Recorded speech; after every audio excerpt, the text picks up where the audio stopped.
Lumabas dito kung sino man ang matapang dyan! Na magkaalaman kung sino talagang tunay na hari sa lugar na ito! Paring Ruben, ang aga-aga lasing ka na naman. Ikaw pala, Chairman. Ano nga atin, ha? May nagpatawag kasi sa akin sa barangay hall. Nanggugulo ka na naman daw dito. Pinagsasabihan ko lang mga kapitbahay ko, pare. Wala naman akong ginagawang masama eh. Ang mabuti pa, umuwi ka na lang sa bahay nyo. Baka hinahanap ka na ng misis mo. Ikaw ang bumalik sa barangay hall, Chairman. Huwag kang makialam dito. Baluarte ko ito, pare. Wala kang pakialam kung mangguluman ako dahil lugar ko ito. Malapit lang ang bahay ko. Nagpapaalala lang naman ako sa'yo. Bilang kaibigan at kumpare mo. Salamat, pare. Alam ko naman yan. Pero dahil kumpare kita, pagbibigyan kita. Uwi na ako. Ihahatid na kita sa inyo. Diyan lang naman ang bahay ko eh. Oh, ayan na pala ang asawa ko eh. Ang dakilang taga-sundo. Itulog mo na lang yung kalasingan mo, pare. Sa susunod, sa tiyan mo ilagay ang alak ha. Huwag sa ulo. Kailan ka pa nanermon sa akin, ha? Ginagawa ko yun sa lahat. Hindi lamang sa'yo. O sige na, sumama ka na sa asawa mo. Naiiling na lang ang mga kapitbahay ng lalaki. Sa tagal na nilang nakatira doon, nasanay na sila sa pag-uugali ng dating pulis na nasibak sa serbisyo. Sabi ng babae daw ang lalaki at isinumbong ng asawa sa hepe. Marami naman nagsasabi na hindi lang yun ang dahilan ng pagkakatanggal niya sa dating trabaho. Si chairman naman palibasay magkumpare ang dalawa. Hinahayaan na lang niya ang lalaki. Sa kabila ng mga reklamong natatanggap sa mga taga ron, mas kinakampihan pa rin niya ang lalaki. Dahilan para bansagan siyang konsentidor. Sa bagay din kahit ilang beses nang ipatawag sa barangay, hindi rin naman sumisipot si Ruben. Si chairman na lang ang laging humihingi ng despensa sa mga naaagrabyado ng kumpare. May ilang buwan pa lang kaming nakatira sa maliit na barangay na yon. Kasama ko ang nag-iisa kong apo na si Bombet.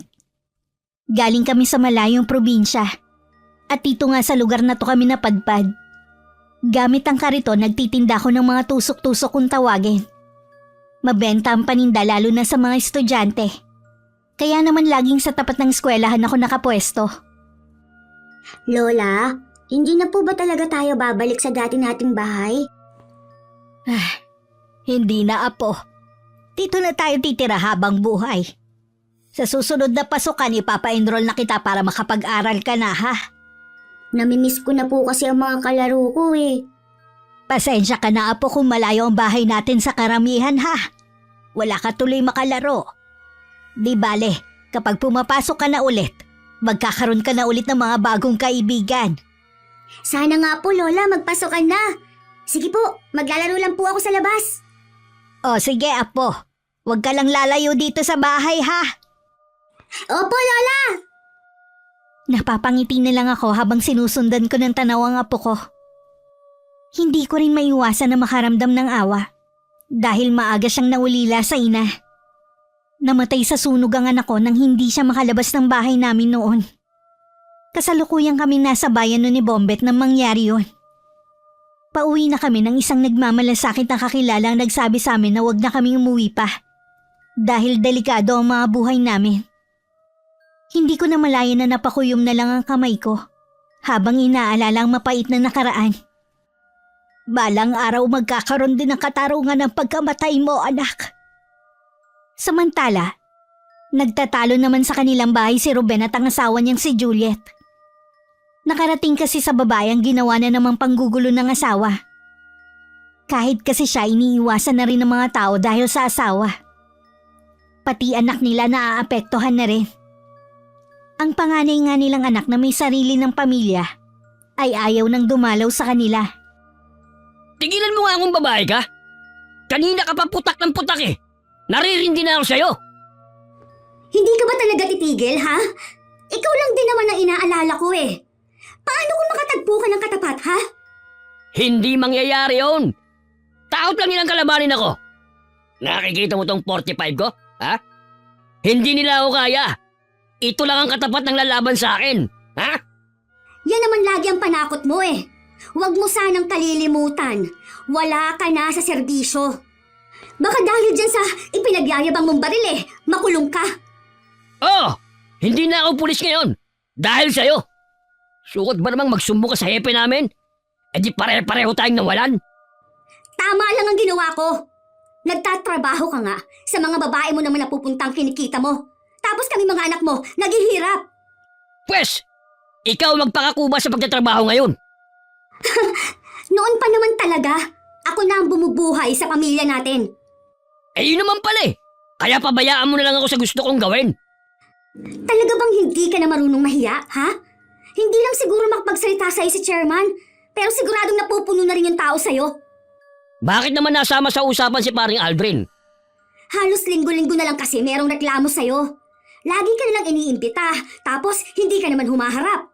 Aba, daig mo pang nakakuha ng abogado sa katauhan ni chairman ah. Mahiya ka naman sana. Wala na siyang ginawa kundi pagtakpan yung kabalastugan mo.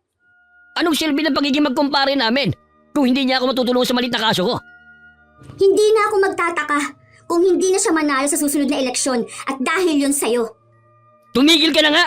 Pag mabuti pa, kesa magbunga nga ka dyan, ipagtimpla mo na lang ako ng kape. Ewan ko sa'yo. Diyan ka lang magaling ang mag-utos. Gaya ko tindera din sa tapat ng eskwelahan si Juliet. Nung unang araw na nagtinda ko sa harapan ng eskwelahan, siya agad ang nakipaglapit sa akin. Hotdog sandwich naman at iba't ibang palamig ang kanyang tinda.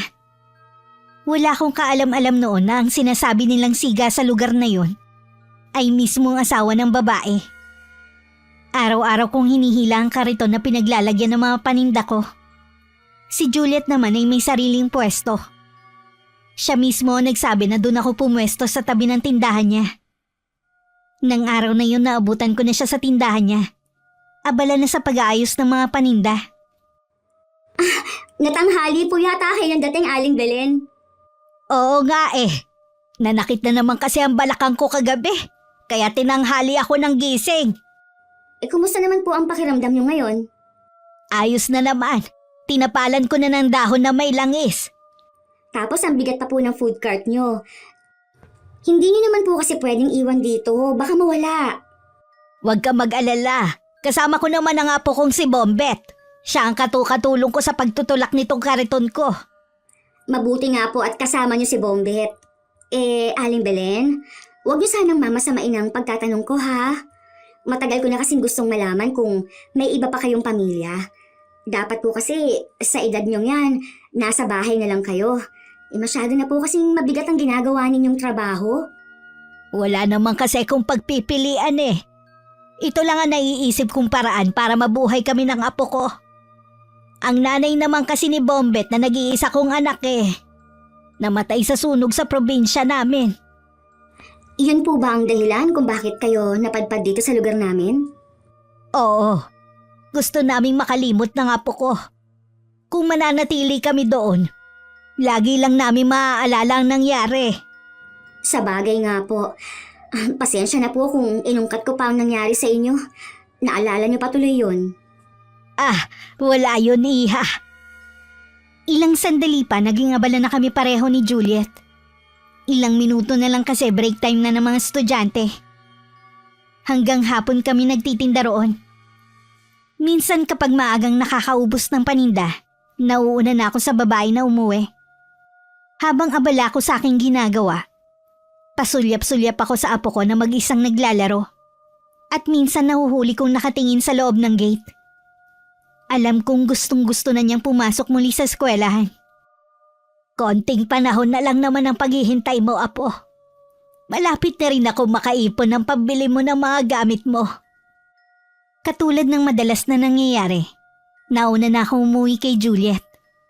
Magliligpit pa kasi siya bago umuwi sa kanila. Kami naman ay malayo pa ang uuwian. Halos sa dulo na ng barangay na yon. Pagka-uwi nga ni Juliet sa kanila, agad niyang hinanap ang bunsong anak na tanging kasama nila sa bahay. Pero pagpasok niya sa silid ng dalaga, wala siya. Naisip niyang baka may pinuntahan lang.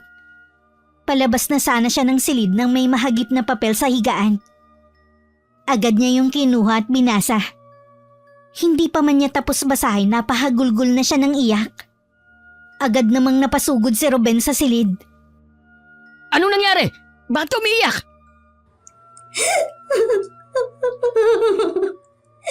Ang anak natin, Ruben. Basahin mo ang iyong sulat. Umalis na siya. Iniwan na niya tayo. Ano ba pumasok sa kukote ng anak mo tumalis siya? Nagtatanong ka pa? Hindi ba malinaw sa sulat? Ikaw ang dahilan kung bakit pinili ni Jean na umalis. Bakit akong sisisihin mo? Hindi ko naman siya sinabihan na umalis ng bahay. Umalis siya kasi hindi na niya kayang kahihiyan na ibinibigay mo. Wala na siyang mukhang maiharap sa mga tao. Tarantado yun ah. Tatay niya ako tapos ikakahiya niya? Kung hindi dahil sa akin, wala siya sa mundong to. Anong gagawin natin, Ruben? Saan natin hahanapin ang anak natin? Hayaan mo siya! Natuto siyang umalis ng bahay. Pwes, matuto siyang bumalik. Wala ka ba talagang pakialam sa anak natin? Ruben, babae ang anak natin. Hindi ka ba nag-aalala sa kalagayan niya? Baka mamaya mapano siya sa labas. Sa palagay ko, nakipagtanan lang yun sa boyfriend niya. At saka saan natin siya hahanapin? Lumayas nga di ba?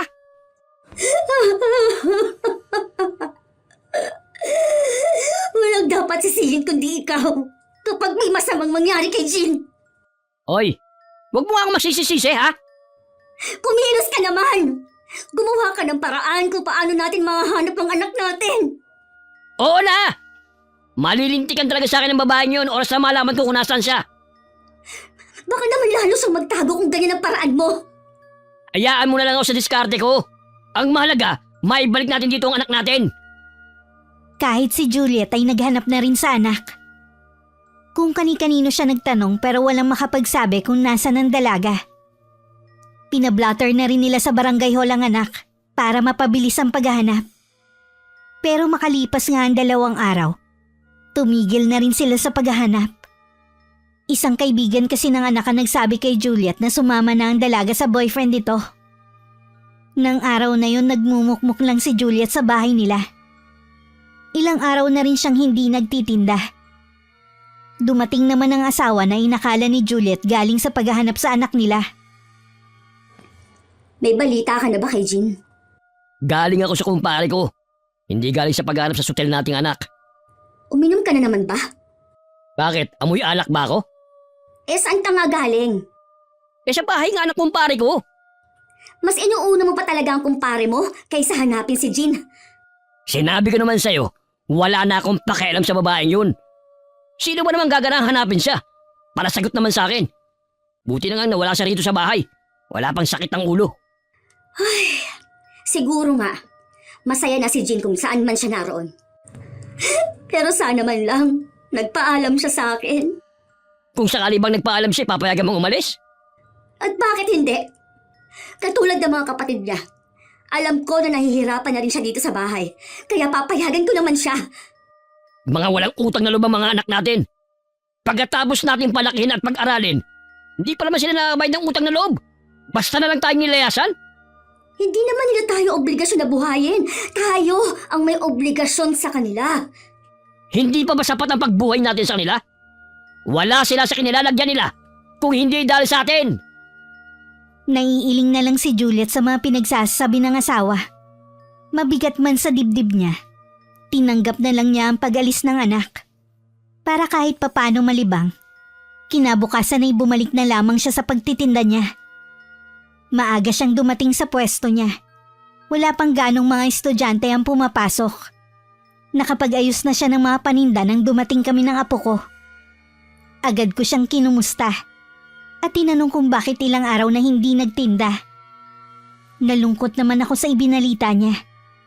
Nanay din ako, kaya alam ko ang nararamdaman niya.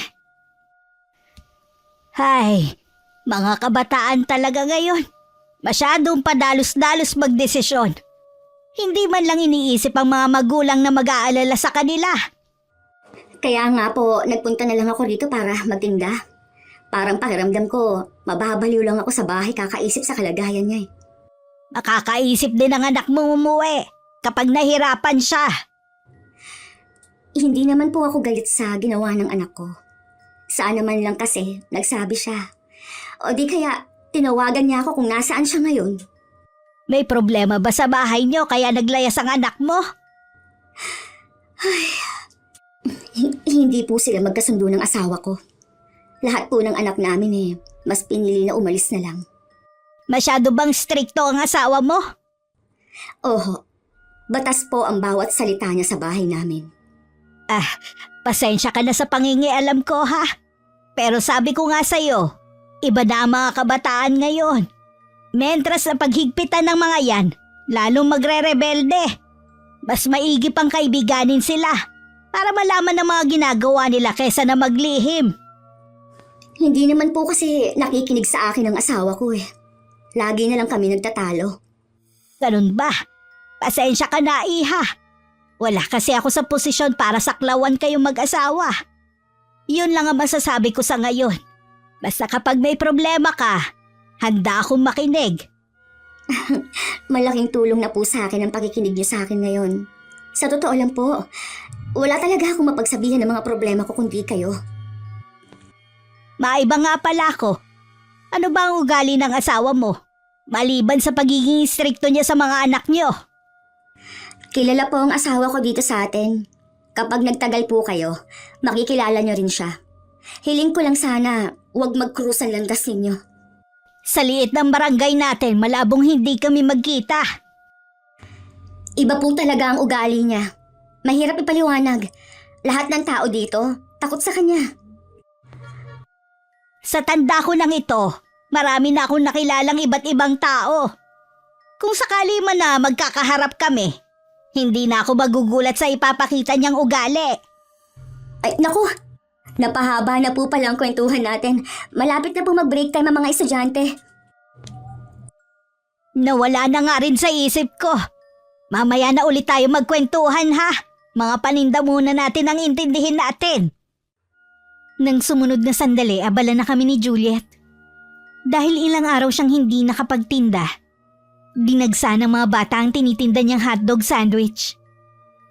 Nung hapon biglang bumuhos ang malakas na ulan, kaya hindi agad kami nakauwi. Malapit nang dumilim nang tumila ang ulan. Para mapadali ang pag-uwi namin ng apo ko, sa shortcut na lang kami dumaan. Kaya naman hindi namin nakasabay sa pag-uwi si Juliet. Pagdating niya sa bahay nila, nadatnan pa niya ang asawa na kausap si Chairman. Chairman! Napadalaw ka dito sa amin. Anong meron? Ikaw pala, Mare. Kinakausap ko lang si pare. Tungkol naman saan? Ay, tungkol sa isang reklamo ng kabarangay natin. Na naman? May bago ba? Ano naman ang inireklamo sa'yo, Ruben? Huwag ka na makialam rito, Juliet. Mabuti pang pumunta ka na lang sa kusina. Wala pa tayong sinahing Anong wag mang alam? Asawa mo ko. Tuwing may gulo kang ginagawa, pati ako damay. Wala na nga gusto makipagkaibigan sa akin dahil sa ugali mo. Sino ba namang makikipagkaibigan sa'yo? Sa bunganga mo pa lamang, nakakarindi na. Chairman, ano na naman ba ang ginawa ng asawa ko? Meron kasi siyang tinutukan ng baril kanina. Ang totoo niyan, dahil lamang dito. Bisita siya ng taga rito na siyang naghahabla kay pare. Ha? Tinutukan mo ng baril yung tao? Bakit mo naman ginawa yun? Paano ang yabang Hindi yata sinabihan ni Lito kung sino ako rito. Siya pa tong matapang. Bakit mo nga tinutukan ng baril? Wala naman yatang ginagawa sa'yo. Anong wala? Ipinarada niyang tricycle sa tapat natin. Alam naman ng mga taga rito na sa lahat ng ayoko, yung gawing paradahan ng tapat natin. Yun lang? Nanutok ka na ng baril? Pwede mo naman kausapin na maayos. Tsaka, ang luwang-luwang ng harapan natin. Hindi naman siguro habang buhay na paparada ang tricycle niya sa tapat natin. Kahit na, tapat pa rin natin yan. Ayoko sa lahat na mayroong paparada dyan. O paano yan? Nirereklamo ka. Di harapin ko. Hindi naman ako takot sa kanila Akala mo naman talagang humaharap ka. Sa dami ng reklamo sa'yo, ni isang beses, hindi ka pa nagpakita sa barangay hall. Si pare na ang bahala sa lahat. Ayoko mag-aksaya ng panahon sa mga ganyang bagay. Kita mo yan? Ikaw ang nagkalat pero iba maglilinis. Ewan ko sa'yo. Imbes na asikasuhin mo ang paghahanap kay Jean, naggagawa mo pa talaga mamirwisyo sa ibang tao. Sa inis ni Juliet, walang paalam na iniwan niya ang asawa at si Chairman. Kahit kasi siya napupuno na rin sa asawa.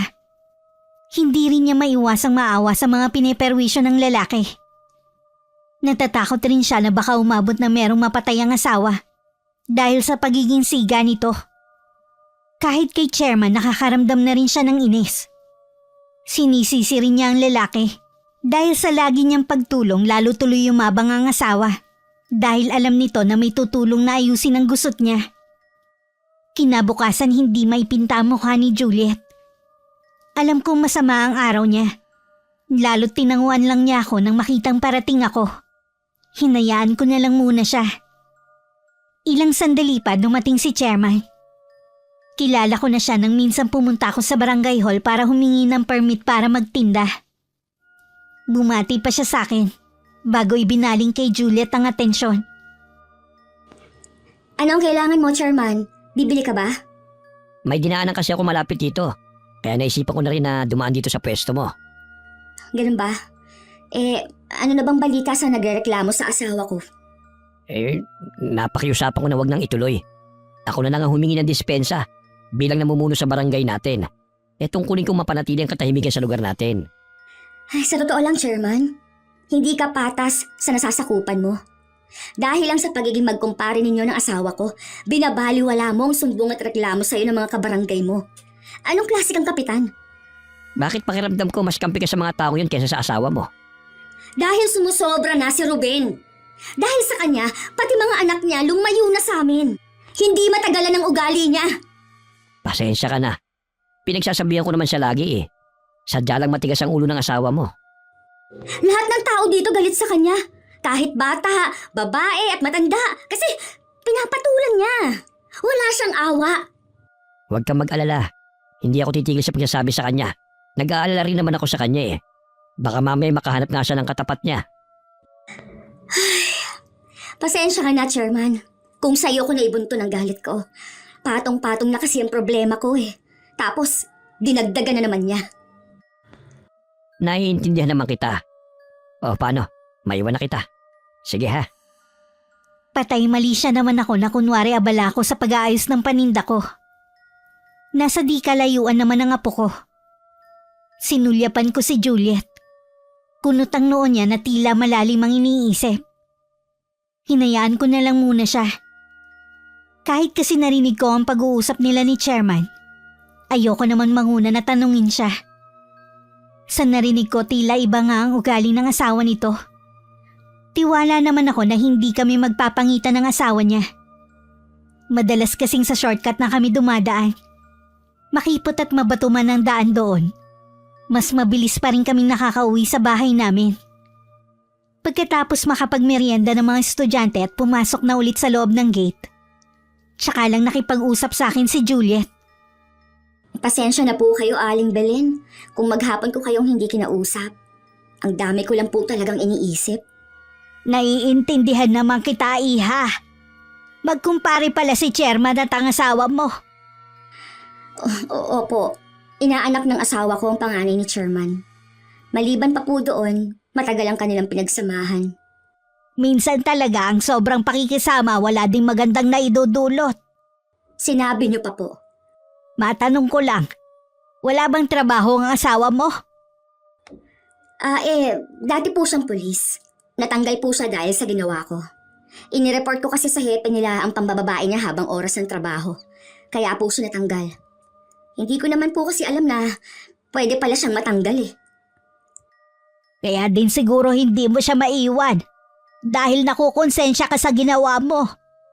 Siguro nga po, pero umaasa pa rin ako na magbabago siya. Ang pagbabago nasa mismong katawan. Kahit anong payo at pagsasabi mo, kung hindi naman gusto ng taong yun, papasok at lalabas lang yun sa tenga niya. Ay, ilang beses na nga po yan sumagi sa isip ko eh. Pero maniwala ka, habang may buhay may pagkakataon pang magbago ang asawa mo. Pero nasa iyo pa rin kung mananatili ka sa tabi niya. Napatitig na lang sa akin si Juliet. Batid ko namang naiintindihan niya ang ibig kong ipakahulugan. May palagay rin kasi ko na kahit payuhan ko siya ng iwan ng asawa, hindi rin niya ako pakikinggan. Nauna kaming umuwi ng apo ko. Lingid sa akin, may ilang minuto pa lang akong nakakalis nang dumating naman si Ruben. Mukha siyang maamong tupa sa harapan ng asawa. Maski si Juliet nagulat sa biglang pagsulpot ng asawa. Oh, anong nakain mo at nandito ka ngayon? Alam kong nahihirapan ka sa paghahakot pa uwi ng mga ginagamit mo. Kaya sinundo na kita. Parang napipilitan ka lang naman eh. Imbis na magpasalamat kung ano-ano pang iniisip mo. Konti lang naman to eh. Dahil iniiwan ko ang iba. Buti inabot mo pa ako. Ikaw lang bang nagtitinda rito? Meron akong katabi dito, si Aling Belen. Sayang nga, hindi mo siya inabot. Kaalis lang nila ng apo niya. Ang tinda naman niya yung mga tusok-tusok katulad ng kwek-kwek, fishball at kikiam. Saan ang pwesto niya? Dito sa tabi ko. Sabi ko kasi, dito na lang siya pumwesto. May food cart sila eh. Araw-araw nila inuuwi yun. Bakit mo naman hinayaan na dito pumwesto sa tabi mo? Dapat doon siya sa malayo. Eh bakit naman? Ang bait kaya nung matandang babae. Pagdating sa negosyo, lahat karibal mo. Imbis na sa'yo lamang ang mga customer mo, mahahadi pa mga bumibili. Wala namang kaso yun sa akin. Magkaiba naman kami ng paninde. Kahit na. Bukas, paalisin mo na siya rito ha. Ayaw ko itatabi niyang food cart niya rito. Wala kang karapatan na gawin yan. Kung dito ka naman manggugulo, mabuti pang huwag ka nang pupunta dito kahit kailan. Ikaw lang naman ang iniisip ko eh. Huwag mo sanang masamain. Lahat ng ginagawa mo masama sa akin. Binabalaan kita, Ruben. Ha? Huwag na huwag mong guguluhin si Aling Belen. Para na rin ako nagkaroon ng ina sa katauhan niya. Mas kinakampihan mo pa talaga ang ibang tao kaysa sa sarili mong asawa? Paano kita kakampihan? Sumusobra ka na kasi. Bahala ka na nga. Sana pala hindi na lang kita pinuntahan dito eh. Di sige, umalis ka na. Sanay naman ako hindi mo tinutulungan eh. Nagpupuyos naman ang kalooban ni Juliet na nasundan na lang ng tingin ng papalayong asawa. Ilang sandali muna ang pinalipas niya bago niya iniligpit ang ibang gamit. Pag-uwi sa kanilang bahay, hindi niya nadatnan ng asawa. Hating gabi na nang umuwi si Ruben ng lasing. Kinabukasan parang walang anumang nangyari na kinakausap na muli siya ng maayos ng asawa. Alam mo mang balita dito sa buong barangay natin na may illegal daw na ginagawa yan si Danilo. Saan mo naman yan nabalitaan? Matagal na yung usap-usapan dito eh. Sabi ko na nga ba eh. Katakata na nakapagpagawa sila ng bahay. Samantalang jeepney driver lang naman yan si Danilo. Napag-aaral pa niya yung bunso niya sa pribadong paaralan. Sino lang naman yung kita niya? Alam mo, ayan ka na naman sa paninira mo sa ibang tao. Wala ka naman atang pruwebe. Hindi na kailangan. Kitang-kita naman sa klase ng pamumuhay nila eh. Kumpare mo rin yung si Danilo, di ba? Bakit ngayon sinisiraan mo na siya? Mula nang tanggihan niya ako dati, hindi ko na siya itinuturing na kumpare. Hayun, lumabas din ang totoo. Tinanggihan ka lang minsan, ganun mo na siraan yung tao. Hindi nga sabi paninira sinasabi ko sa kanya. O di ba, nasa abroad ang panganay ng anak? Alam ko, yun ang tumutulong sa kanila. Bakit ba napapansin ko nito mga huling araw? Wala ka nang ginawa kundi kumontra sa akin ha? Paano naman kasi? Kung hindi ka magwawala sa labas, puro naman paninira ang gagawin mo. Kalalaki mong tao, napaka-chismoso mo. Hindi totoo yan ha. Dati akong pulis. Kaya kahit walang ebidensya, alam ko kapag may tinatagong isang tao. Oo nga, lagi ka naman tama eh. Tama talaga ako. Kaya kita mo, lahat ng tao rito, hindi makapalag sa akin. Paano lagi mong panakot yung baril mo? At kaya ka malakas gumawa ng gulo dahil alam mo, nasa likod mo lagi si Chairman. Hindi nakaimik si Ruben sa mga tinura ng asawa. Batid kasi niya na may katotohanan ng mga sinasabi ni Juliet. Nang mga sumunod na araw, tila nanawa na si Juliet sa mga ginagawa ng asawa. Hinayaan na lang niya ang mga reklamong natatanggap. Si Chairman naman tila napapagod na rin sa pagtatanggol sa kumpare. At nahihiya na rin siya. Kaliwat kanan kasi ang natatanggap niyang reklamo. Halos ang buong record book ay blatter laban kay Ruben. Mukhang problemado ka pa rin, Iha. Tungkol pa rin ba sa anak mong naglayas? Hindi po, Aling Belen. Nagkausap na po kami ng anak ko. Nasa maayos naman daw siyang kalagayan. Gusto nga niyang magbakasyon ako kung nasaan siya eh. Bakit hindi mo paunlakan ng imbitasyon ng anak mo? Siguradong namimiss ka na niya. Gusto ko nga rin po sana, kaso po wala mag-aasikaso sa asawa ko kapag umalis ako. Oo nga pala. Kumusta na pala ang asawa mo? Ganun pa rin po. Wala na talagang pagbabago. Lalo pa nga pong lumala. Payo ko lamang ito ha. Nasa iyo kung susundin mo. Kung ako sa iyo puntahan mo muna ang anak mo. Hayaan mo muna mag-isa ang asawa mo. Malay mo magbago-bago kapag nawala ka. Para sa akin kasi, mas mahalaga ang anak kaysa kabiyak. Pag-iisipan ko po ang sinabi ninyo. Ay, kaya ko to nasabi dahil namimiss ko na rin ang anak ko, ang nanay ng apo ko. Nung araw na namatay siya, may samaan kami ng loob. Kaya kami lang ng apo ko ang pumunta nun sa bayan. Nabanggit niyo po dati na namatay sa sunog ang anak ninyo. Ano po ba ang nangyari? May napabayaan po bang gasera o hindi napatay ang apoy sa kalan? Hindi aksidente ang pagkamatay ng anak ko. Sinadyang sunugin ng mga tao ang bahay namin. Pinagbibintangan kasi ang anak ko na meron siyang binarang na taga sa amin.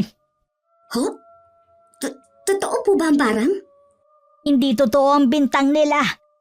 Napakabait ng anak ko. Kahit kailan hindi niya yun magagawa. Nilangaw nga hindi niya magawang saktan. Tao pa kaya? Ay, grabe po talaga ngayon ng mga tao. Minsan, sila na mismong nag-aasal hayop.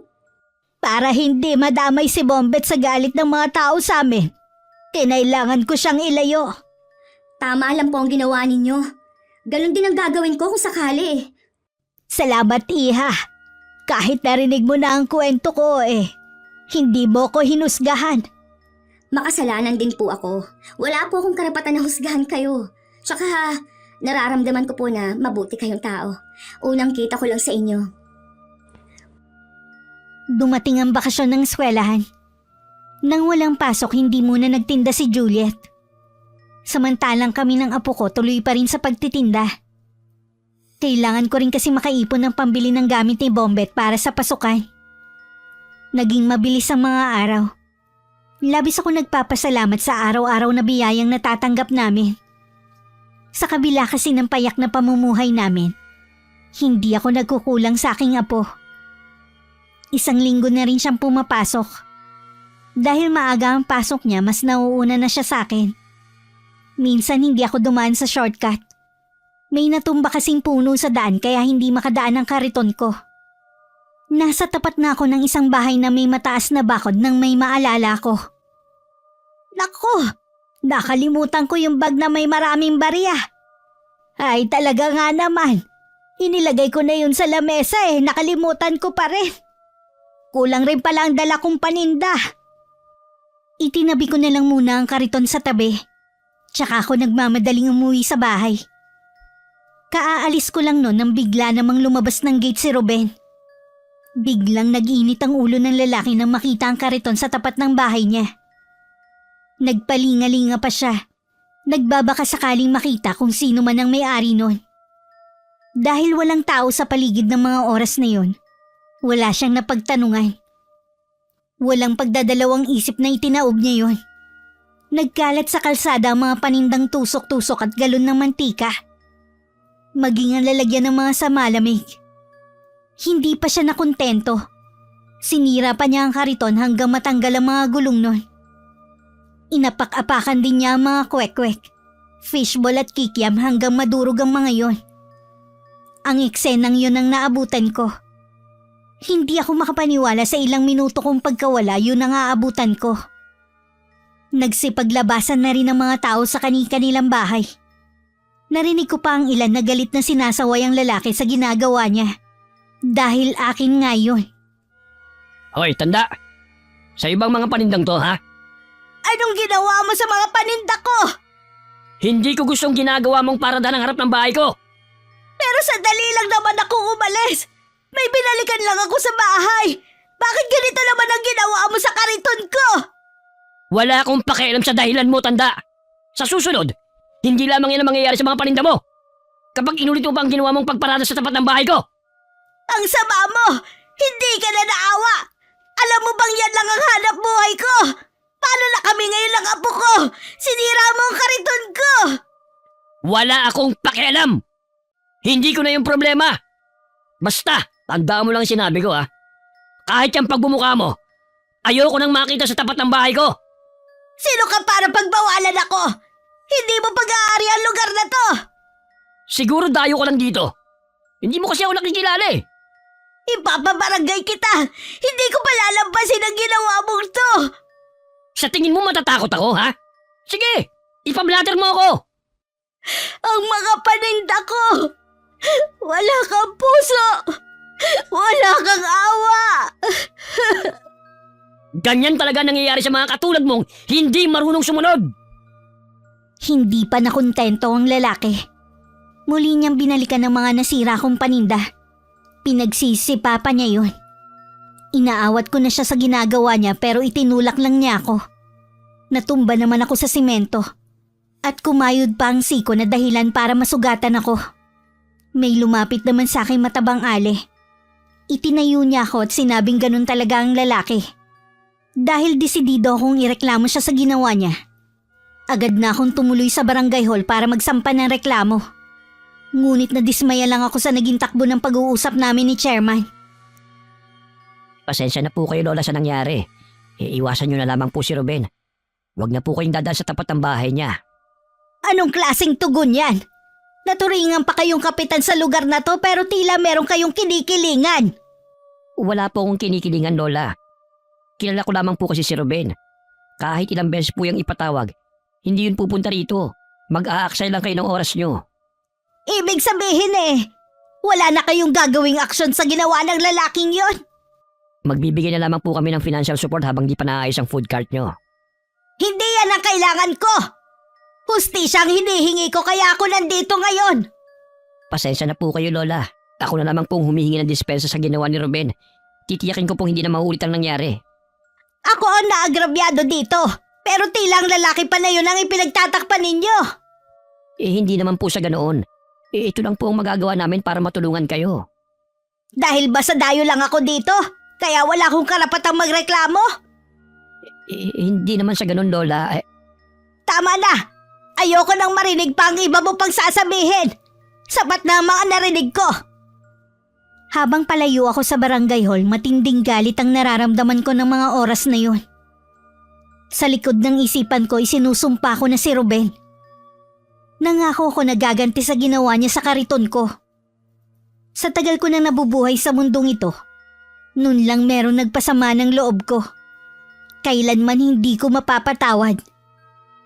Samantala sa bahay ng mag-asawang Ruben at Juliet, mainit ang kanilang pagtatalo. Dahil nakarating na sa babae ang ginawa sa akin ng asawa niya. Paano mo nagawa yan kay Aling Belen? Ganun ang napapala ng mga matitigas ang ulo. Parang ilang minuto lang na naiwan ng food cart na matanda sa harapan ng gate, sinira mo na agad? Wala akong pakialam kung ilang minuto lang niyang iniwan doon ang food cart niya. Alam naman nila na hindi ko gusto merong pumaparada sa tapat natin. Hindi alam ni Aling Belen yon. Ilang buwan pa lang silang nakatira dito. Pwede ngayon alam niya na. Kaya siguro naman, hindi niya na ulitin ang ginawa niya. Hindi na talaga. Dahil sinira mo ng kaisa-isang pinagkukulo ng hanap buhay ng matanda. Hindi ka na naawa sa kanya. Sana man lang, hinabaan mo na lang ang pasensya mo. Dahil lang sa matandang yun, inaaway mo na ako, ha? Hindi lang siya basta matanda. Naging malapit na rin sila sa akin ng apo niya. Siya ang katabi ko sa pagtitinda sa eskwelahan. Mabuti palang sinira ko ang food cart niya. Wala ka ng karibal. Naghagawa mo ba talaga magsaya pagkatapos ng ginawa mo? Anong klaseng tao ka? Hindi ka na talaga magbabago. Sagad ng buto ng kasamaan mo. Oo na. Matagal ko nang alam yan. Hindi mo na kailangang ulit-ulitin pa. Hindi man lang kinakitaan ang pagsisisi ang mukha ni Ruben. Gusto sana akong puntahan ni Juliet para personal na humingi ng kapatawaran. Pero hindi niya alam ang saktong bahay namin ng apo ko. Nangako na lang siya sa sarili niya na ipagtatanong ang bahay ko para mapuntahan ako sa susunod na araw. Habang naghahapunan na mag-asawa ng gabing yun, hindi pa rin iniimik ni Juliet ang asawa. Nagagalit pa rin siya dahil sa ginawa nito sa akin. Biglang tumayo si Ruben habang hawak ang tiyan. Nagtataka naman na napatingin sa kanya si Juliet. Oh, bakit? Bigla kasing sumakit ang tiyan ko eh. Ayoko na nga kumain. Baka na-impatyo ka na. Para akong nasusuka. Ang mabuti pa maupo ka na muna sa sala. Ililigpit ko lang ang pinagkainan natin. O sige, dito na lang ako. Pwede mo ba akong ikuha ng salabat? Teka lang, ikukuha kita. Baka may nakain lang ako na nakasama sa tiyan ko. Baka nga, o di kaya dahil sa kakainom mo yan. Oh, ito na ang salabat mo. Inumin mo muna habang mainit pa. Parang ayoko na niyan. Ha? Akala ko ba gusto mo to? Para kasi talaga akong masusuka. Mabuti pa siguro. Sa kwarto na lang ako. Itutulog ko na lang to. O sige, may gamot pa yata tayo dyan. Inumin mo muna para mawala ang sakit ng tiyan mo. Nasundan na lang na nag-aalalang tingin ni Juliet ang asawa. Binalikan na lang muna niya ang mga ligpitin sa kusina. Sa kwarto hindi naman mapakali si Ruben. Patindi na kasi ng patindi ang pananakit ng tiyan niya. Minabuti niyang mahiga na lamang. Pero lalong sumama ang pakiramdam niya. Biglang pinanlamigan siya ng katawan at namumuo na rin ang butil-butil na pawis niya. May kung ano ring gumagalaw sa kanyang tiyan. Nakaramdam na rin siya ng pangangati at nang usisain niya puro pantal ang buong katawan niya. Katulad sa mamaso kung tawagin ng mga matatanda. Sa bigla niyang pagtayo sa higaan, doon na siya sumuka. Ganun na lang ang gimbal niya nang makitang may mga kasamang gumagalaw na uod at malilit na insekto ang sinuka niya. Agad niyang tinawag ang asawa. Diyos ko po! Ano nangyari? Uod ba yung mga gumagalaw na yan? Oo, mga uod at maliliit na insekto nga ang kasama ng suka ko. Ano ba kasing kinain mo? Huwag mong sabihin na kumain ka ng hilaw. Mali ka ng iniisip mo. Wala akong kinain na hilaw na pagkain. Tignan mo to. Kanina, wala ka pa namang pantal-pantal ha. Bakit ngayon meron na? Hindi ko alam. Masama pa rin ang pakiramdam ko. Mabuti pang dali mo na ako sa ospital. Humingi ka ng tulong sa mga kapitbahay natin, dali. Oo, teka lang. Hintayin mo ako dito. Hihingi lang ako ng tulong. Bilisan mo, Juliet. Baka kung ano mangyari sa akin. Lahat na ng kapitbahay nila nilapitan na ni Juliet. Pero lahat sila'y may kanya-kanyang dahilan. Nagmamakaawa na sa kanila ang babae. Pero hindi man lang nila pinagbigyan si Juliet. Mangiyak-ngiyak na bumalik siya sa kanilang bahay. Labis naman ang panlulumo ni Ruben nang malaman na walang gustong tumulong sa kanila. Napilitan na lang silang tawagan at humingi ng tulong kay chairman. Agad naman nagpapunta sa kanila ng mga barangay tanod. Sila ang naghatid sa mag-asawa sa pinakamalapit na ospital. Pagdating doon, agad namang inasikaso ng mga doktor si Ruben. Kung ano-anong pagsusuri din ang ginawa sa kanya. Hindi pa rin bumabalik yung doktor na tumitingin sa akin. Anong resulta ng mga lab test ko? Wala pang resulta. Huwag kang mainip. Kagabi lang naman ginawa ang mga laboratory test mo eh. Yun na nga eh. Kagabi pa rin akong walang tulog dahil sa sama ng pakiramdam ko. Kahit kailan talaga. Magagaling lang talaga mga yan pagdating sa pera. Hinaan mo nga yung boses mo. Baka mamaya may makarinig sa'yo eh. O bakit? Totoo naman di ba? Kaya maraming namamatay na pasyente eh. Dahil mas gusto nilang unahin ng pang-down kaysa gamutin. Ano bang ikinagagalit mo? Ginamot ka naman agad ah. Asikaso ka naman dito. Ang tagal nga ng resulta. Tsaka wala man lang pumupunta rito para bigyan ako ng gamot. Kanina pa masakit ang tiyan ko. Tignan mo itong sugat ko. Hindi pa rin nila mapagaling. Maghintay na lang tayo. Baka maya-maya nandyan na rin ang doktor. Kailan pa kapag patay na ako? Kapag ako nakalabas dito, babalikan ko ang mga yan. Tumigil ka na nga. Walang magagawa ang pagiging siga mo dito. Nakakahiya na yung inaasal mo. Bakit ako mahihiya? Dapat nga silang mahiya eh. Naturing ang mga doktor. Mga walang silbi. Kahit tumahimik na si Juliet, tuloy pa rin sa pagrereklamo ang asawa. Ilang sandali pa dumating na rin ang resulta ng mga laboratory test. Ngunit walang makitang diferensya o sakit kay Ruben. Dahil doon lalong nagalit ang lalaki. Nilait-lait pa niya ang mga doktor at nurse na matagal nag-aral pero hindi alam ang pinasok na trabaho. Wala namang reaksyon ng doktor at nurse na sinabihan ni Ruben ng kung ano-anong panlalait. Inaasikaso pa rin siya ng mga to habang nasa ospital. Sa loob ng 1 linggo wala pa ring pagbabago kay Ruben. Mas lalo pang lumalala ang kalagayan niya sa ospital. Ang mabuti pa, iuwi na lang kita sa bahay. Doon ka na lang magpagaling. Mabuti pa nga. Wala namang silbi yung mga doktor dito eh. Pasalamat ka nga at kahit lagi ka nagwawala, ginagamot ka pa rin nila. Tama lang. Yun ang trabaho nila eh. Nandun na tayo, pero sana maging maayos pa rin ang pagkikiharap mo sa kanila. Tama na nga. Ayusin mo na yung mga gamit natin. Gusto ko na makauwi sa bahay. Naayos ko na rin naman. Hinihintay ko lang na dumating yung doktor. Puntahan mo na. Baka mamaya abutin pa tayo ng bukas dito eh.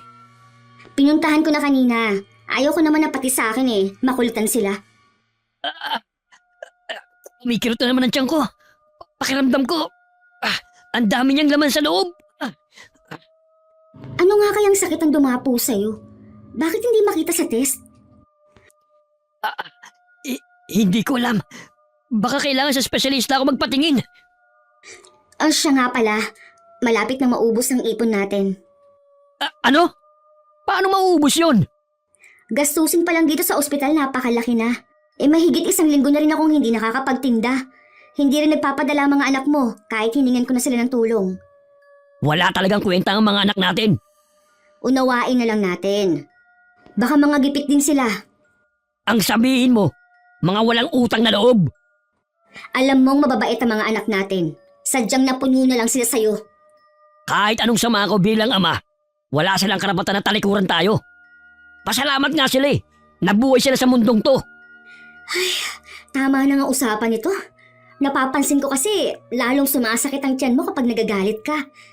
Kahit sino naman magagalit sa serbisyo ng ospital na ito. At sa mga walang utang na loob na anak natin. Muling sumuka si Ruben na may kasamang uod at maliliit na insekto. Isa rin yun sa hindi maipaliwanag ng doktor sa kanila. Mabuti na lang din sinundo sila ng ambulansya ng barangay sa utos rin ni Chairman.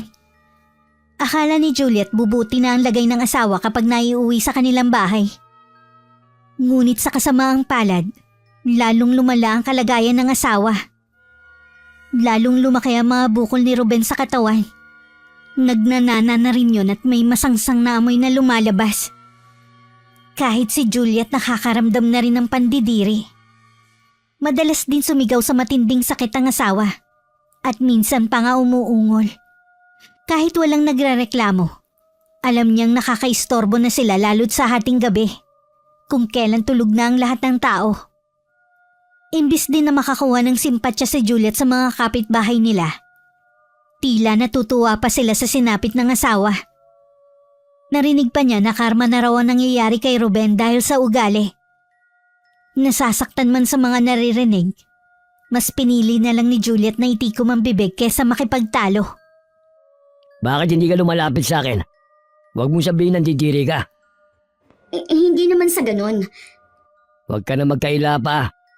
Alam kong para akong bangkay na naagna sa itsura kong to. Siya nga pala, tumawag ang pinsan mo. Sinabi ko ang kalagayan mo. Pupunta daw siya dito.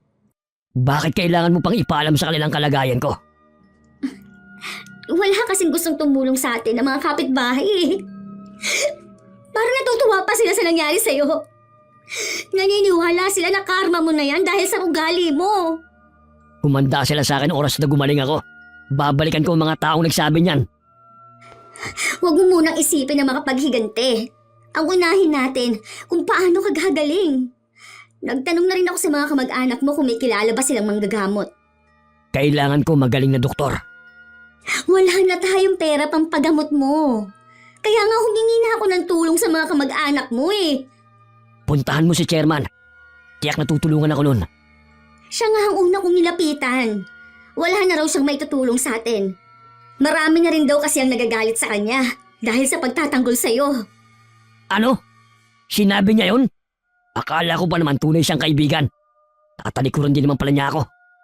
Marami naman na siyang naitulong sa'yo noon. Hayaan na lang natin si Chairman. Kasama sa babalikan ko. Oras na gumaling ako. Imbis na puro galit yung pairalin mo, bakit hindi ka nalang magdasal? Humingi ka sa Diyos ng kapatawaran sa mga nagawa mong kasalanan. Baka himala lang ang hinihintay natin para gumaling ka. Ngayon ka pa ba magpapakabanal? Tigilan mo nga ako, Juliet. Ang mabuti pa, iwan mo na lang ako dito sa kwarto. Ikaw na nga itong pinagmamalasakitan. Ikaw pa itong laging galit. Bahala ka na nga dyan. Iniwan na lamang ni Juliet ang asawa. Kasabay ng paglala ng kalagayan niya, lumala din ang pag-uugali ng asawa. Naiiling na lang siyang nagtungo sa kusina. Ngunit hanggang doon naaamoy ang malansang amoy na nagmumula sa sugat ni Ruben. Kinabukasan dumating na rin ang pinsang lalaki ni Ruben. May kasama siyang albularyo na agad na tiningnan ng kalagayan nito. Makalipas ang ilang oras na panggagamot kahit papano'y gumana ang pakiramdam ni Ruben. Ngunit lahat sila'y nagulat nang sabihin ng albularyo na may bumabarang sa lalaki. Ang tanging magagawa lamang niya ay maibsan kahit papano ang sakit na nararamdaman nito, pero hindi niya kayang pagalingin. Babalik na lang daw ang albularyo bukas. May kailangan pa kasi siyang gamutin eh. Sisikapin din daw niyang malaman kung sino ang gumagawa nito sa'yo. Sa dami ng mga taong may galit sa akin, mahirap nang malaman kung sino sa kanila. Magtiwala lang tayo sa albularyo. Nangako siya na lahat gagawin niya para malaman. Kung sakaling makilala niya, ano naman ang gagawin niya? Ruben, tayo ang gagawa ng paraan. Kailangan mong makahingi ng kapatawaran sa taong ginawan mo ng masama para bawiin niyang sumpa. Yun lang ang tanging paraan para gumaling ka. Wala rin naman palang silbi ang albularyo sinama ng pinsang ko eh. Pasalamat pa rin tayo dahil kahit papaano, naiibsan ang sakit na nararamdaman mo. Ang gusto ko, gumaling na ng tuluyan. Mangyayari lamang yan kung susunod ka. Ako nang nakikiusap sa'yo, babaan mo yung pride mo. Pagsisihan mo na rin ang mga nagawa mong kasalanan. Huwag mo nga akong turuan ng mga gagawin ko. Sige, ikaw ang bahala. Parang gusto ko na rin sumuko dahil sa ugali mong yan. Lahat na nga ginagawa ko para sa'yo eh. Makailang ulit pang bumalik ang albularyo sa bahay ng mag-asawa. Hanggang matukoy niyang ako ang bumabarang kay Ruben. At sinabi yun sa kanila ng albularyo. Nagbabala pa to bago umalis ng araw na yun. Kailangan makahingi sa akin ng kapatawaran si Ruben kung gusto niyang gumaling at mabuhay. Parehong tulala ang mag-asawa. Iisa kasi ang nasa isip nila ng mga sandaling yun. Kung matandang babaeng tinutukoy ng albularyo, iisa lang nasa isip ko. Si Aling Belen ang bumabarang sa akin. Hindi pa rin ako makapaniwala na magagawa ni Aling Belen yun. Napakabait niya kasing makitungo sa akin. Kung alam ko lang, sana hindi ko siya ginawa ng masama. Wala namang nakakaalam sa itinatago niyang lihim eh. Naalala kong bigla ang kinukwento niya. Namatay daw ang anak niya dahil napagbintangang nambarang ng tao sa kanilang probinsya. Siya pala ang nambarang, nadamay lang ang anak niya. Kailangan mo siyang hanapin, Juliet. Narinig mo naman ang sinabi ng albularyo. Maaari ako mamatay kapag hindi binawi ng matandang yun ang sumpa sa akin. Huwag kang mag-alala. Pupuntahan ko siya sa kanila. Ipagtatanong ko na lang kung saan siya nakatira. Ayoko pang mamatay, Juliet. Natatakot ako na. Paano kung hindi ako patawarin ni Aling Belen sa ginawa ko? Maliit na kasalanan lang naman ang nagawa mo sa kanya. Pakikiusapan ko siya. Kahit tayo na lang ang magpagawa ng food cart niya. Bakit kasi siya pa napagdiskitahan ko nung araw na yun? Huwag mo nang balikan ang nangyari. Tapos na yun. Ang mahalaga, alam na natin kung sino ang bumabarang sa'yo. May pag-asa ka nang gumaling. Oo nga. Hindi dapat ako mawalan ng pag-asa. Dito ka muna ha. Pupuntahan ko lang si Aling Belen. Gagaling ka na. Puno ng kumpiyansang umalis si Juliet sa bahay nila. Iniisip niya kasi dahil may pinagsamahan naman kami, mapagbibigyan ko siya sa hiling niya. Marami siyang napagtanungan bago niya nahanap ang bahay ko, na nasa pinakadulo na ng barangay. Meron namang mga bahay pa doon pero malayo na ang agwat ng bawat isa. Nagkataon namang tanghalian nun kaya kumakain kami ng apo ko. Nakabukas ang pintuan namin kaya nakita ko agad ang paglapit niya. Hindi pa man nakakapagsalita ang babae sa harapan ko, umiiyak na siya. Tumayo naman ako't nilapitan siya. Anong ginagawa mo rito? Aling Belen, alam ko na po ang totoo. Kung nandito ka para ihingi ng kapatawaran ng asawa mo, nag-aaksaya ka lang ng oras. Makakaalis ka na. Aling Belen, nagmamakaawa po ako sa inyo. Sobra na po ang paghihirap ng asawa ko. Kulang pa ang nararanasan niya. Dapat lang sa kanya magdusa. Lahat po gagawin ko. Bawiin niyo lang ang ginawa ninyo. Kami na lang po magpapagawa ng food cart niyo at magbibigay din kami ng puhunan. Hindi yan sapat sa samaan ng loob na ibinigay ng asawa mo sa akin. Kahit maghapon ka pang lumuhod dyan, hindi kita mapagbibigyan. Naging mabuti naman po ang pakikisama ko sa inyo. Sa katunayan nga po yan. Parang ina ng turing ko sa inyo eh. Hindi niyo po ba pwedeng isaalang-alang ang bagay na yon? Kung alam ko lang na asawa ka ng demonyong yon, hindi ako makikipaglapit sa'yo. Humiling po kayo ng kahit ano. Ibibigay ko po ngayon din. Parang awa niyo na. Pagalingin niyo na po ang asawa ko. Hindi mo na mapagbabago pa ang isip ko. Umalis ka na! Huwag niyo po muna isarapin to. Nakikiusap po ako sa inyo. Umalis ka na! Huwag ka nang babalik dito! Aling Belen! Buksan niyo po ito! Lola, ano pong kailangan ni Aling Juliet? Bakit po siya umiiyak? Huwag mo na lang siyang pansinin, Apo. Sige na, kumain ka na. Sige po, Lola. Kumain na rin kayo. Hindi pa po ako nakakatapos eh. Oo, Apo. Umalis na po yata si Aling Juliet. Oo nga. Sana wag na siyang bumalik dito at manggulo. Lola, kaya po ba kayo nagagalit din kay Aling Juliet dahil asawa niya ang sumira sa kariton natin? Hindi naman ako galit sa kanya. Kaya lang syempre kakampihan niya ang asawa niya.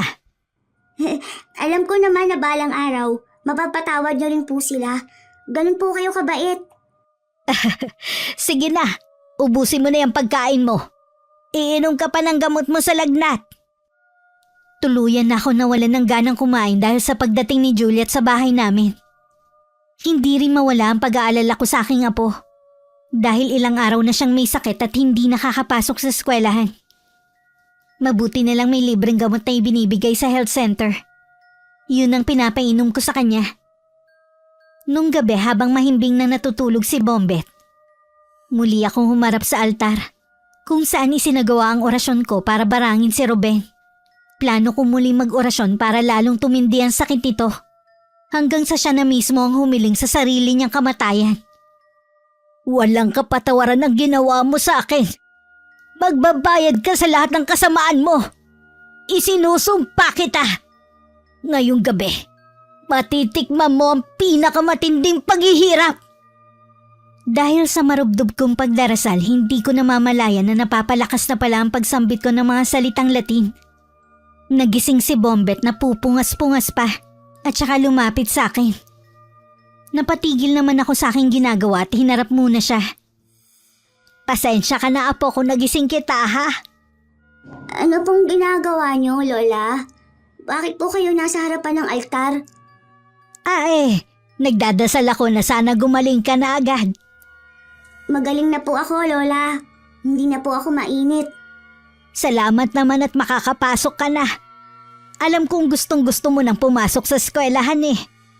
Oo nga po. Namimiss ko na nga po ang mga kaklase ko eh. O sige na, humiga ka na ulit. Tabihan niyo po ako, Lola, para mabilis ako makatulog. O sige, tara nang mahiga. Wala akong nagawa kundi pagbigyan ng hiling ng apo ko. Nahiga na lang ako sa tabi niya habang nakayakap dito. Hindi ko na rin nagawang ituloy ang orasyon ko sa takot na baka magising na naman si Bombet. Kinabukasan masigla na ang apo ko. Pero hindi ko muna siya pinapasok sa eskwelahan dahil hindi pa siya nakakaligo. Bala kong dalhin siya sa may ilog at dun paliguan ng buhay na tubig kung tawagin sa amin. Samantala sa bahay ng mag-asawa, humihiyaw sa matinding sakit si Ruben. Buong gabi rin silang walang tulog. Kahit ang panggagamot ng albularyo ay hindi na rin tumatalab. Inamin din ito na mas malakas ang barang ko. Wala na siyang magagawa pa para iligtas si Ruben. Magpakatatag ka, Ruben. Huwag kang susuko. Nahirap na ako. Parusa na nga sa akin to. Mamamatay na ako. Wala na tayong magagawa. Huwag kang magsalita ng ganyan. Babalikan ko ulit si Aling Belen. Makikiusap ulit ako sa kanya. Hindi ako aalis sa bahay niya hanggang hindi ko nakukuha ang kapatawaran niya. Sasama ako sa'yo. Akala ko ba ayaw mong makita ng mga taong tunay mong kalagayan? Wala na akong pakialam sa sasabihin nila sa akin. Kahit makita nila ako sa ganitong itsura. Ang mahalaga sa akin, makaharap ko si Aling Belen at makahingi ng kapatawaran. Sige, baka kapag ikaw ang nakausap ni Aling Belen, maawa siya sa'yo. Malaman din niya na bukal sa kalooban mo ang paghingi ng kapatawaran. Pangako ko sa'yo, Juliet, magbabago na ako. Magpapakalayo-layo na tayo sa lugar na ito.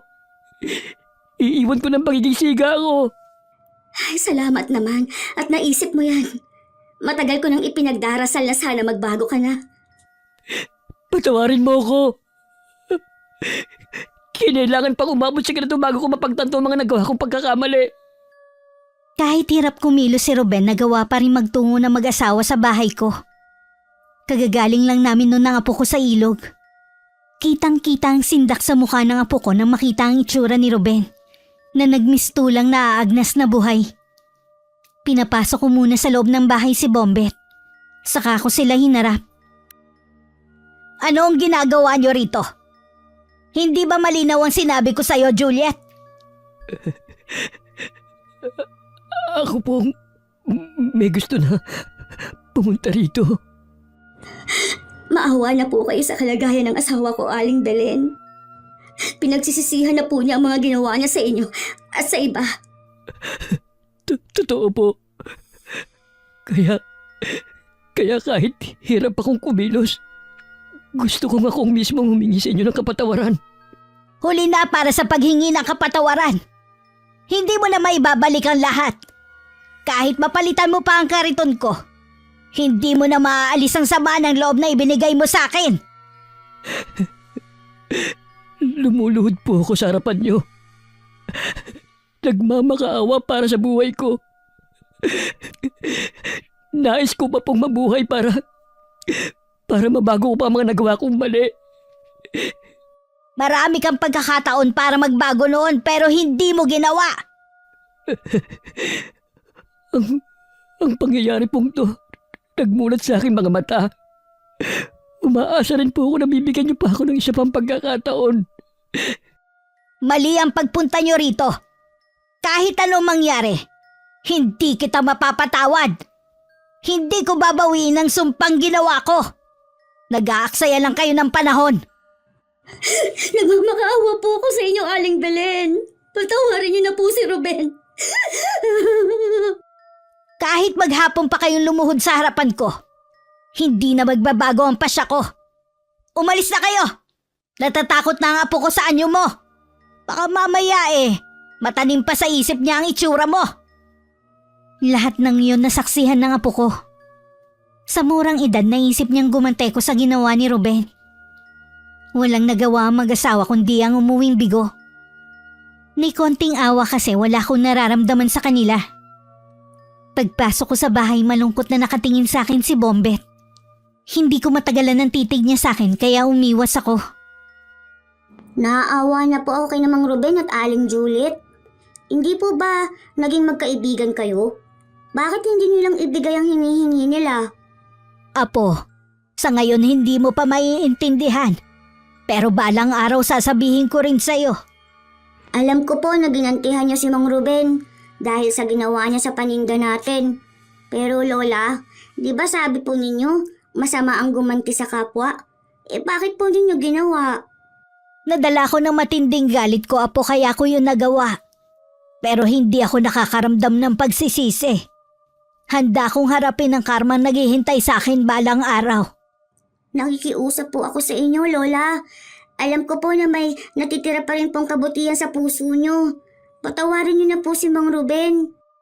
Hindi ka ba nagalit sa ginawa niya? Nagalit po, pero ayaw ko pong gumanti. Sabi ng inay noon, hindi natutulog ang Diyos. Alam niya ang gumagawa ng masama sa kapwa. Ipasa Diyos na lang po natin ang ginawa ni Mang Ruben sa atin. Parang hindi ka 10 taong gulang kung magsalita. Pero bata ka pa. Hindi mo pa ako lubusan na mauunawaan. Siguro nga po. Pero mas gusto ko pong mamuhay tayo ng tahimik, Lola. Magagawa niyo lang po yun kung magagawa niyong patawarin ng taong nagkasala sa inyo. Ang Diyos nga po, nagagawang magpatawad eh. Kayo pa po ba? Napaamang na lang ako sa sinabing yun ng apo ko. Hindi ko magawang kontrahin ng mga sinabi niya. Tila may mainit na bagay ang humaplos sa matigas kong puso. Napaiyak na lang ako. Lumapit naman sa akin si Bombet at mahigpit akong niyakap. Nung gabing yun, tanggap na ni Ruben ang magiging kapalaran niya. Wala naman tigil sa pag-iyak si Juliet sa kanyang tabi. Gusto ko sanang nanditong mga anak natin kapag nalagutan ako ng hininga. Patawad kung wala sila dito. Hindi ko sila makumbinsi na umuwi eh. Gusto ko sanang bumawi sa kanila. Kaya lang, wala na akong oras. Nararamdaman ko na malapit na akong mawala. Ha? May kumakatok sa may pinto. Pasensya na, hindi ko marinig. Pati pandinig ko, tila humina na rin. Sandali lang ha. Titignan ko lang kung sinong kumakatok. Sige, baka bumalik yung albularyo. Nang makalabas ang asawa, nakaramdam naman ng antok si Ruben. Kahit tinaantok ang diwa niya, umuusal pa rin siya ng dasal. Hindi para sa kanyang sarili, kundi para sa mga taong na agrabyado niya. Nang pakiramdam niya parang hinihila siya sa kung saan, narinig naman niya ang tinig ng asawa. Dahan-dahan siyang nagmulat ng mga mata. Ruben, may bisita tayo. Aling Belen? Ako nga. Gusto ko lang sabihin na binabawi ko na ang sumpa sa'yo. Maraming salamat po, Aling Belen. Akala po talaga namin wala lang po ang sa puso ninyong pagpapatawad. Nawalan na talaga kami ng pag-asa ni Ruben. Ang totoo niya, naliwanagan ako sa mga sinabi sa akin ng apo kong si Bombet. Hindi ko akalaing sa murang edad niyang yun, makakapagsalita siya ng ganon. Salamat kung ganun, Bombet. Napakabait na bata. Aling Belen,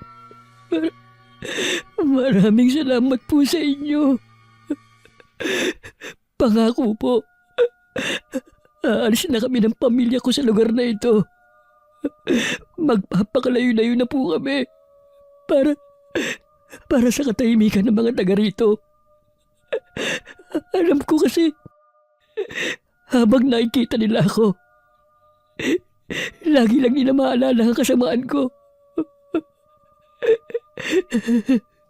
Ang makita kang nagbago sapat na para mapagbayaran mo ang mga kasalanan mo. Bukas, paggising mo magaling ka na. Bago ko lisanin ng bahay ng mag-asawa, mahigpit pa akong niyakap ni Juliet.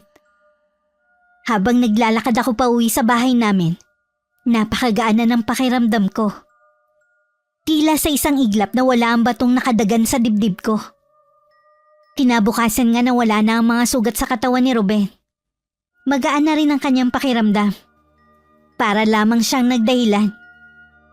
Gusto ko makabawi kay Aling Belen sa malaking kasalanan na nagawa ko. Naiisip ko nga na ibigay na lang ang pwesto ko sa eskwelahan. Itong bahay na lang na ito ang ibenta natin.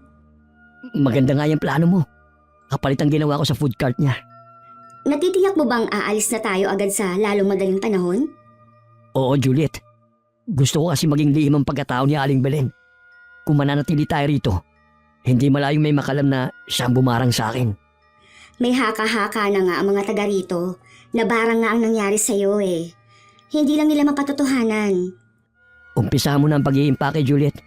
May kailangan na akong ayusin. Kakausapin ko rin si chairman. O sige, hihintayin ko na lang ang pagbabalik mo. Para matustusan ang pangangailangan namin ng aking apo, naglalako na lang ako ng paninda kong banana Q o di kaya turon. Tinanggihan ko kasi dati ang binibigay na tulong ni chairman dahil sa taas ng pride ko. Hindi ko matanggap na yun ang kapalit ng ginawa sa akin ni Ruben. Imbis na magbayad siya ng kasalanan niya. Maghahanda pa lang sana ako noon ng paninda ko nang dumating bigla si Chairman. Hindi ko maitago ang pagkagulat nang malaman ko kung ano ang sadya niya sa akin. Ginawa yun ng mag-asawa? Opo, mismo si paring Ruben po ang nakiusap sa akin. Kapalit daw yun ang ginawa niyang pagsira sa food cart niyo. Bakit hindi sila mismo ang nagsabi sa akin ng bagay na yan? Ilang araw na pong wala sa barangay natin ang mag-asawa. Kahit ako po, hindi ko alam kung saan sila nagpunta. Maging ang mga kamag-anak ni paring Ruben, hindi alam kung saan sila lumipat eh. Kung ganun hindi na sila babalik dito sa atin? Parang gano'n na nga po sa paraan ng pag-alis nila. Kaya po tanggapin niyo na po yung pwesto nila sa tapat ng eskwelahan. Hindi niyo na po problema kung saan kayo kukuha ng food cart. Hindi niyo na po kailangan maglako kahit kainitan ng araw.